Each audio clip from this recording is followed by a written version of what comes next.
Eh bien oui, dans un garage ici à Tavé. Voilà, donc le 205 Africa Raid organisé par des organisateurs franc-comtois du côté de Lure, avec des participants de la région de Bourgogne-de-Franche-Comté, mais pas seulement. Et parmi eux, David, je vais vous interrompre. Tenez, je vous donne un petit micro. Merci.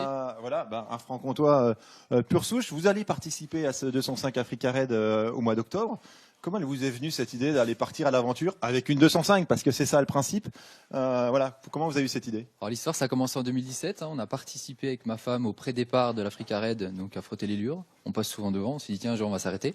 Et puis on a testé des 205 dans des dunes artificielles. On était étonnés du franchissement. Et on s'est dit, c'est magique comme expérience. Donc on s'est renseigné sur les tarifs et au final, ça paraît hyper abordable par rapport à un Dakar qu'on croise tous les jours. C'est un peu dans l'esprit du Dakar. Il n'y a pas de chronomètre, c'est un peu à l'aventure. C'est ça que vous recherchez? Pourquoi vous avez voulu faire ce raid-là? Alors, tout d'abord la 205, le mythe de la 205, le Dakar. C'est un peu pour ça aussi qu'on a fait la voiture à l'image des 205 TCS de l'époque.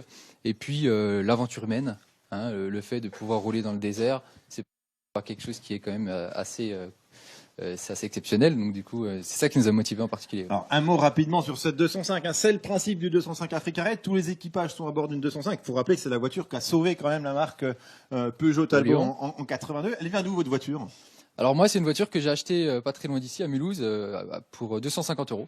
Donc c'est une voiture qui était une voiture commerciale à la base, dans un état tout à fait propre en carrosserie. C'est ce qui était essentiel pour moi, avec un moteur faiblement kilométré, et puis qu'on a démonté complètement. Il y a eu du boulot de fait, elle est magnifique. Ouais. Alors vous partez pas tout seul, vous partez avec un copain, Rémi, il est là dans son moteur aussi. Avancez un petit peu vers nous, Rémi, je prends le micro, je vous le donne. Vous partez ensemble, vous vous connaissiez, vous êtes collègues dans la vie professionnelle? Oui, tout à fait, avec David, donc on est amis d'enfance et collègues dans la vie professionnelle. On a un commerce ensemble, et donc voilà, donc avec toujours... on est souvent ensemble en duo, on aime bien faire les choses à deux, les bonnes idées. Donc voilà. La voiture, on vient de parler de la sienne. La vôtre, c'est une version essence, diesel, d'où elle vient? Non, donc moi je suis parti sur un modèle diesel pour avoir le couple en soi, le moteur essence et le moteur diesel. Moi c'est une voiture que j'ai achetée qui a déjà fait la première édition du 205 Africa Raid.